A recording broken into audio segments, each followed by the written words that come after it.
Good morning. परमेश्वर आप सबको आशीष दे। आज के मनन के लिए जो हमारा थीम है वो है we are judged by our words which reveal what is in our hearts, जिसका हिंदी में तर्जुमा है हमें हमारे शब्दों के द्वारा ही जांचा जाता है, क्योंकि शब्द ही हमारे हृदय के भावों विचारों को प्रकट करते हैं। कि जो कुछ भी हमारे दिल में है वो हमारे शब्दों के द्वारा बाहर आ जाता है। और आज के लिए जो हमने बाइबल के पोर्शंस लिए हैं वो है याकूब और उसका 3 अध्याय 1 से लेकर 12 पदों तक। यहां पर लिखा हुआ है, हे मेरे भाइयों, तुम में से बहुत शिक्षक ना बने, ये जानते हुए कि हम शिक्षक और भी कठोरतम दंड के भागी होंगे, क्योंकि हम सब कई बातों में चूक जाते हैं। जो अपनी बातों में नहीं चूकता वही सिद्ध मनुष्य है और सारी देह पर भी नियंत्रण रख सकता है। अगर हम अपने वश में करने के लिए घोड़ों के मुंह में लगाम लगाएं तो हम उनके सारे शरीर को भी नियंत्रण में रख सकते हैं। देखो, जहाज भी यद्यपि इतने बड़े होते हैं और तीव्र वायु द्वारा चलाए जाते हैं, फिर भी एक छोटी सी पतवार के द्वारा नाविक की इच्छा के अनुसार संचालित किए जाते हैं। वैसे ही जीभ भी यद्यपि शरीर का एक छोटा सा अंग है, फिर भी बड़ी बड़ी डींगे मारती है। देखो, एक छोटी सी चिंगारी कितने बड़े वन में आग लगा देती है। और जीभ भी एक अग्नि अर्थात अधर्म का एक लोक है। हमारे अंगों में स्थित ये जीभ सारे शरीर को कलंकित करती है और हमारे जीवन की गति में आग लगा देती है और नरक की अग्नि में जलती रहती है, क्योंकि प्रत्येक जाति के पशु पक्षी, रेंगने वाले जंतु और समुद्री जीव पाले जा सकते हैं तथा मानव द्वारा वश में किए गए हैं, पर जीभ को कोई भी वश में नहीं रख सकता। ये एक ऐसी बुराई है जो कभी शांत नहीं रहती तथा प्राणनाशक विष से भरी है। इसी से हम अपने प्रभु और पिता की प्रशंसा करते हैं, इसी से हम मनुष्यों को श्राप देते हैं जो परमेश्वर की समानता में बनाए गए हैं।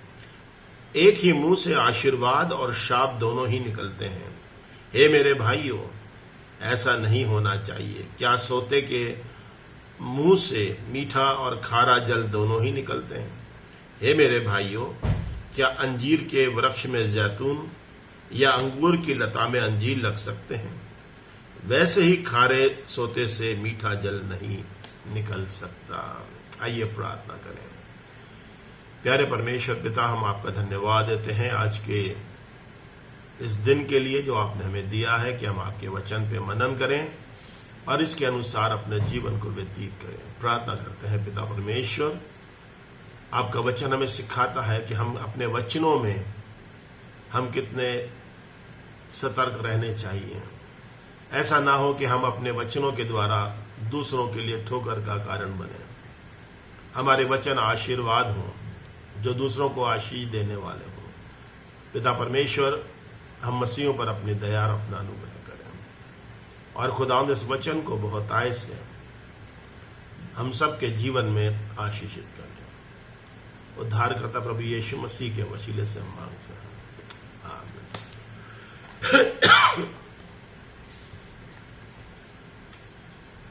बाइबल का जो पोर्शन आपके सामने यहां पर याकूब हमारे सामने रखता है।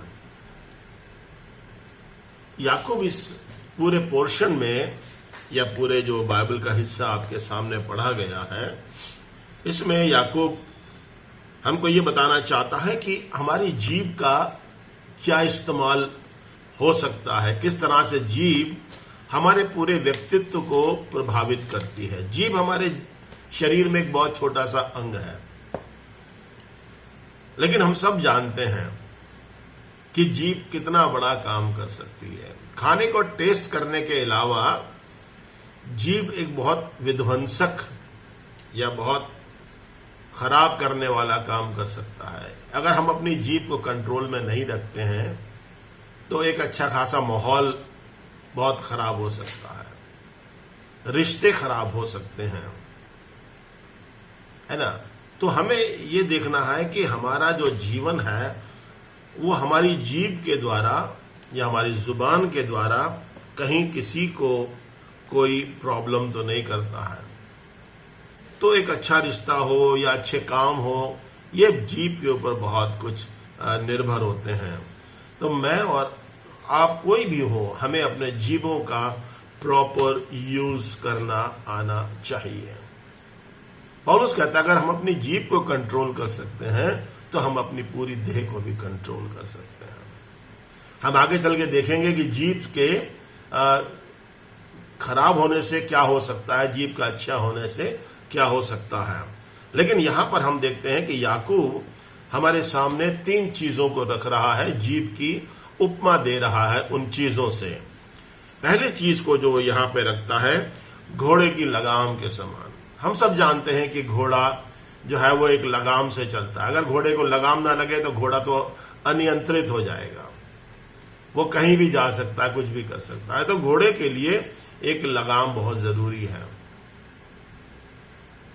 उसी तरह से हमारी और आपकी जीभ हमारे पूरे व्यक्तित्व को संभालती है, हमारी पूरी पर्सनालिटी को संभालती है। अगर मेरी और आपकी जीभ अच्छी नहीं है या हम अच्छे शब्दों को नहीं इस्तेमाल करते हैं तो बहुत सी प्रॉब्लम्स हो सकती हैं। जीभ हमें हमारे पूरे व्यक्तित्व को कंट्रोल करती है। दूसरी उपमा वो देता है हमको जहाज की पतवार से। बड़े बड़े जहाज होते हैं लेकिन एक पतवार उनको कहीं पर भी ले जा सकती है। बड़ी हवाओं से चलते हैं, उनमें वेग से चलते हैं, लेकिन फिर भी उनको एक पतवार या आजकल तो और चीजें आ गई हैं जो उसको कंट्रोल करती हैं।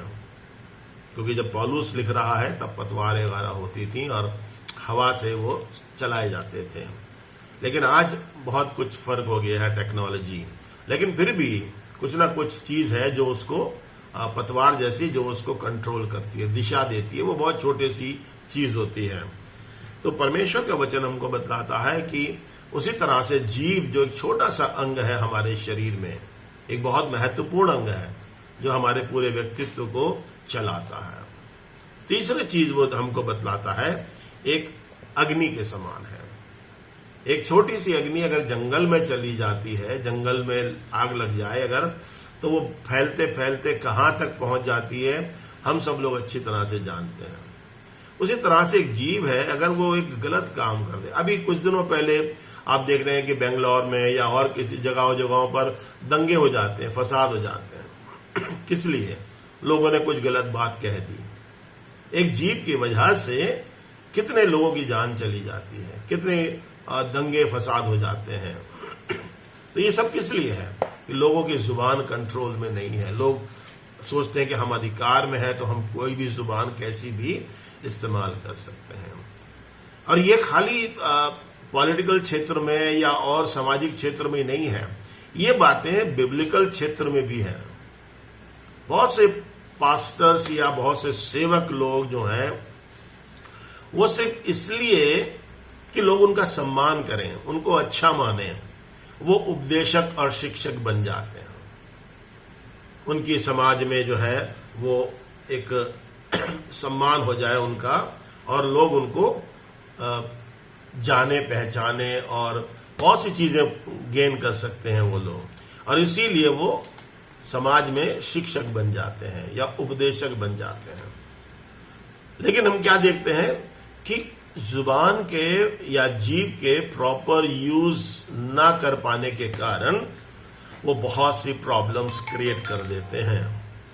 मेरे प्रियो, परमेश्वर का वचन मुझको और आपको यहाँ पर पौलुस इसी चीज को यहाँ पर मेंशन करता है। पौलुस ये नहीं कहता है कि आप लोग उपदेशक बने या ना बने, आप लोग अगर पवित्र आत्मा से परिपूर्ण नहीं है, वो इस संदर्भ में बात नहीं कर रहा है। पौलुस ये कह रहा है कि आप उपदेशक बहुत से ना बने, क्योंकि जुबान का यूज या जीभ का जो यूज है वो आपको प्रॉपरली आना चाहिए। वो बताता है कि जीभ किस तरह से हमारे पूरे व्यक्तित्व को कंट्रोल करती है, और वो इसीलिए कहता है यहाँ पर कि हे मेरे भाइयों, तुम में से बहुत शिक्षक ना बने, ये जानते हुए कि हम शिक्षक और भी कठोरतम दंड के भागी होंगे। क्योंकि अगर हम अपने जीव का प्रॉपर यूज नहीं कर पाते हैं तो हम और भी ज्यादा दंड के हम अधिकारी होंगे। मेरे प्रियो, बहुत से प्रचारकों को मैंने सुना है जो बहुत गलत प्रीच करते हैं और बहुतों के विश्वास को उन्होंने खराब कर दिया। मैं आपसे हमेशा ये एक रिक्वेस्ट करता हूं, हर एक लोगों से, अपनी कलीसियाओं से और जितने भी हमारे श्रोता हैं, दर्शक हैं, उन सबों से यही मैं रिक्वेस्ट करता हूं कि याकूब यहां पर जिस चीज को मेंशन कर रहा है वो इसीलिए है कि हम क्या बोल रहे हैं, किस तरह की बातें कर रहे हैं। और पुरानी सदी में भी जब ये चर्चेज स्थापित हुए थे, गलत शिक्षाएं इसीलिए आ रही थी क्योंकि लोग जो मर्जी आता था अपनी मर्जी से बोलना शुरू कर देते थे और हर आदमी यही कहता था हमें पवित्र आत्मा ने ये वचन दिया है। मेरे प्रियो, पवित्र आत्मा को कोई भी कह सकता है, कोई उसका प्रमाण तो है नहीं किसी के पास कि जो कहे कि नहीं भाई तुम्हें पवित्र आत्मा ने नहीं दिया। कोई भी कह सकता है हमें पवित्र आत्मा ने ये वचन दिया है, लेकिन हमें वो वचन को चेक करना है ना। वो हम चेक कहां से करेंगे? वो परमेश्वर के वचन से चेक करेंगे। इसलिए हर एक मसीही को ये जानना जरूरी है कि परमेश्वर के वचन में जो लिखा है क्या उस चीज से टैली कर रहा है कि नहीं कर रहा है जो आदमी प्रचार कर रहा है। हमारे पास संसार में जब हम रहते हैं, हमारे पास दो स्टैंडर्ड होते हैं, एक सांसारिक स्टैंडर्ड होता है, एक ईश्वरीय स्टैंडर्ड होता है। दुनिया में हर चीज हमको सही लगती है। दुनिया में जो हो रहा है, कोई किसी का लूट रहा है, खसोट रहा है, बेईमानी, चोरी चकारी, सब हमको अच्छी लग रही है। इंसान को अच्छा लगता है, कोई प्रॉब्लम नहीं है क्योंकि आदमी इसमें कमाता भी है, सब कुछ करता है। लेकिन परमेश्वर हमसे क्या चाहता है? तो जब तक हम बाइबल नहीं पढ़ेंगे हमें कैसे पता लगेगा कि परमेश्वर हमसे क्या चाहता है? तो अगर हमें यह ना पता लगे कि परमेश्वर हमसे क्या चाहता है तो हमें कोई भी आदमी, हम वचन ही नहीं पढ़ते हैं, पता ही नहीं परमेश्वर क्या कहना मांग रहा है या उसका व्यू क्या है, तो जो भी हमें आकर के जैसी बातें बोल के जाना चाहता है वो बोल के चला जाता है। इसलिए वचन का पढ़ना बहुत जरूरी है ताकि हमें यह पता रहे कि परमेश्वर क्या चाहता है। और इसीलिए पौलुस या याकूब कहता है यहां पर, हम में से हर एक कोई शिक्षक ना बने, क्योंकि हम गलत शिक्षाएं ना लोगों को दे दें। बहुत से लोग ऐसे ही खड़े हो जाते हैं, पास्टर बन जाते हैं। मैंने बहुत लोग देखे हैं ऐसे, जिनको कोई ट्रेनिंग नहीं करी, कुछ नहीं किया और अपने सेवा करने लग जाते हैं और दावे करते हैं कि परमेश्वर के आत्मा ने हमको ये वचन दिया है, ये दिया है, वो दिया है, और पूरी तरह से गलत प्रीचिंग करते हैं। बाइबल से तो उनकी प्रीचिंग होती नहीं है। मेरे प्रियो, हमें और आपको समझना है, पौलुस कहता है मैं बुद्धिमानी से भी और आत्मा से भी भजन करूंगा। और हमें सोचना है कि परमेश्वर हमसे क्या कहना चाहता है। वो कहता है हम में से हर कोई शिक्षक ना बने, क्योंकि हम सब कई बातों में चूक जाते हैं। चूक कैसे जाते हैं? ये अपने वचनों से, अपनी जुबान से, अपनी जीभ से हम लोग चूक जाते हैं और बहुत सी गलत बातें हम लोग कह देते हैं। वचन का जानकार होना बहुत जरूरी है ताकि हम प्रॉपर वचन को हम बांट सकें। और परमेश्वर का वचन बताता है हमको कि हमें सही क्या है, गलत क्या है, ये हमें वचन के द्वारा ही पता लगता है, क्योंकि वचन जो है वो परमेश्वर का स्टैंडर्ड है। परमेश्वर ने हमको वचन इसीलिए दिया है कि हम अपनी सोच समझ को सही करें। जब हमारी सोच सही होगी तो हम ऑब्वियसली जो भी हम प्रीच करेंगे वो सही प्रीच करेंगे। अगर हमारी सोच नहीं, अगर हम वचन में टाइम नहीं लगाते हैं या हम वचन नहीं जानते हैं तो हम वही प्रीच करेंगे जो हमें अच्छा लग रहा है। और जो हमें अच्छा लग रहा है वो जरूरी नहीं है कि वो परमेश्वर को भी अच्छा लगे। हमारा अच्छा लगना और परमेश्वर के अच्छे लगने में बहुत फर्क है, क्योंकि हम जो कुछ भी देख रहे हैं वो संसार में देख रहे हैं। संसार के हिसाब से हम अपने स्टैंडर्ड को मेंटेन करते हैं, अपनी बातों को, अपने जीवन को हम संसार के अनुसार संचालित करते हैं। लेकिन हम सही हैं या गलत हैं, ये जब तक हमारे पास दो थॉट्स नहीं है हमारे पास, तो दो विचार हमारे पास या दो कसौटियां हमारे पास, स्टैंडर्ड जब तक हमारे पास नहीं है, हम नहीं जान सकते हैं। तो संसार तो हमारे पास में है, लेकिन मसीहों के पास परमेश्वर का वचन भी है। तो हम जब इसमें देखते हैं तब हमें पता लगता है कि संसार का जो स्टैंडर्ड है वो कितना गलत है। तो परमेश्वर के वचन को पढ़ने के लिए, जानने के लिए, अध्ययन करने के लिए मैं हमेशा लोगों से बोलता हूं कि अगर जब तक हम लोग परमेश्वर के वचन में टाइम स्पेंड नहीं करेंगे, हम हमेशा अपने विश्वास, अपने विचार, अपने कामों को लेकर के, अपने जीवन को लेकर के स्ट्रगल करते रहेंगे, क्योंकि हम हमेशा संसार के चरित्र से या संसार की कसौटी से प्रभावित होते रहते हैं, क्योंकि हम संसार में रहते हैं। संसार में रहने से हम बहुत कुछ सीख पाते हैं। मेरे प्रियो, परमेश्वर का वचन मुझे और आपको ये सिखाता है कि हम परमेश्वर के वचन में जाएं। इसलिए जो भी आदमी परमेश्वर के वचन को बांट रहा है, शिक्षक है, उपदेशक है, उसे बहुत समझदार होना जरूरी है। वचन मुझको और आपको बतलाता है, इफिसियों उसके 4 अध्याय में और उसका 7 पद और उसका 11 से 12 पद।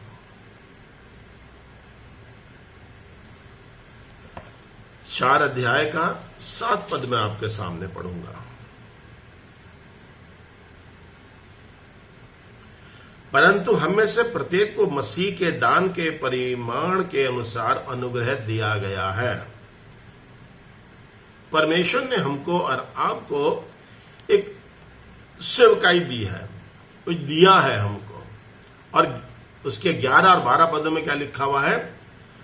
उसने कुछ को प्रेरित, कुछ को भविष्यवक्ता, कुछ को सुसमाचार प्रचारक, कुछ को पास्टर और कुछ को शिक्षक नियुक्त करके दे दिया कि पवित्र लोग सेवा कार्य के योग्य बने और मसीह की देह उन्नति करती जाए। तो परमेश्वर ने जो वचन हमको दिया है, पास्टर बनने के लिए या शिक्षक बनने के लिए या भविष्यवक्ता बनने के लिए या प्रचारक बनने के लिए, वो इसलिए है कि मसीह की देह उन्नति करे।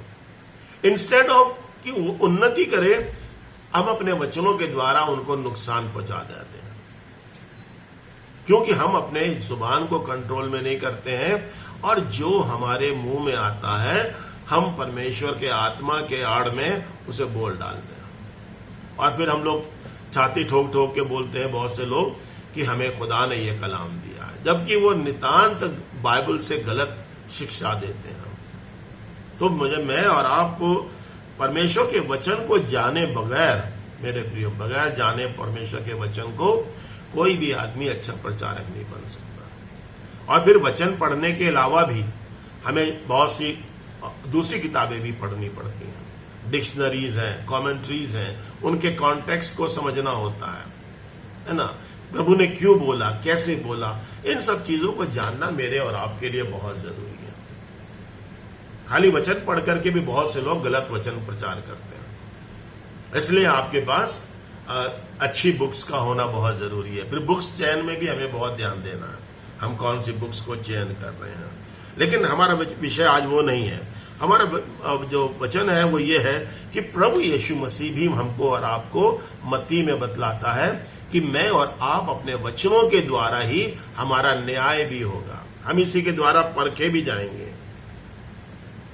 मत्ती रचित सुसमाचार के 12 अध्याय के 37 पद में और 33 से 35 पदों में भी हम यही पढ़ते हैं कि हम जो कुछ बोल रहे हैं, अगर हम परमेश्वर के हैं तो हमें परमेश्वर के अनुसार ही अच्छी बातें निकालनी है। एक भले झरने से, मीठे झरने से खारा पानी नहीं आ सकता, एक खराब पेड़ से अच्छा फल नहीं आ सकता, एक बुरे मन से अच्छी बातें नहीं आ सकती।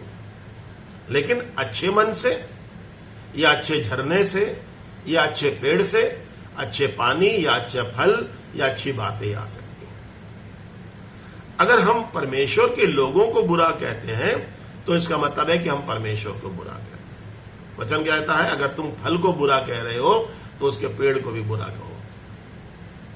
हम मसीहों को तो श्राप देते हैं, लेकिन हम परमेश्वर की तारीफ कैसे कर सकते हैं?